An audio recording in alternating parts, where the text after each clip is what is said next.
Salut, moi c'est Moche, street artist, je suis sur Boulogne-Billancourt et là je vous présente mon shop, Urban Fessa. J'ai commencé vraiment la peinture à peindre dans la rue, c'est un grand mot, on va dire à 17 ans. J'ai commencé réellement vraiment à peindre des fresques, on va dire à 21. Le strip est venu pendant mes études, où vraiment je dessinais très graphiquement en noir et blanc. Et souvent les strips étaient juste un élément de détail dans le dessin. Et c'est vrai qu'en faisant les strips, je me suis trouvé une identité où je me suis dit je vais me faire que ça et en fait ça va être moi quoi. Ouais, c'est un mélange de bandes organiques, chimiques, mécaniques, assez industrielles, urbaines.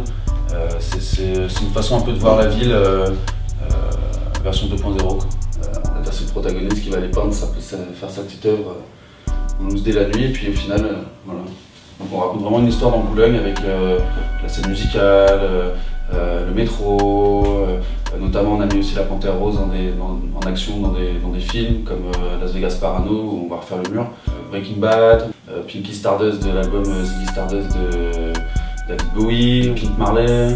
C'est venu vraiment comme ça. C'est une peinture qui est réfléchie mais en version même pas 2.0, 3.0 maintenant. Parce qu'au final, je pensais pas atterrir dans un domaine narratif. Et au final, je suis dedans quoi. Mes influences dans le street art, cool, c'était Dopar.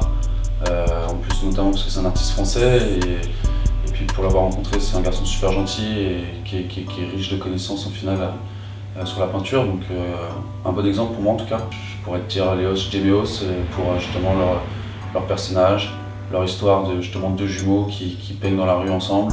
J'ai un grand frère, j'aurais aimé peindre avec lui. Et puis surtout parce qu'ils ont vraiment un bête de style, ils sont reconnaissables avec leurs personnages jaunes et tout, qu'ils mettent avec des formes et des trames et de la matière, et c'est assez cool quoi. C'est moderne et puis en même temps qui reste très trash. Et sinon je suis quand même attiré par tout ce qui est le monde vraiment du graffiti pur et dur, notamment du haut vandalisme comme les FLMST ou le One Up quoi. Voilà, c'est des crews vraiment où je trouve que leurs actions sont presque militaires et commando et c'est là où je trouve qu'il y a toute une organisation d'équipe qui se crée et ça donne envie de peindre en fait. Voilà. Les yeux observent et la tête parle.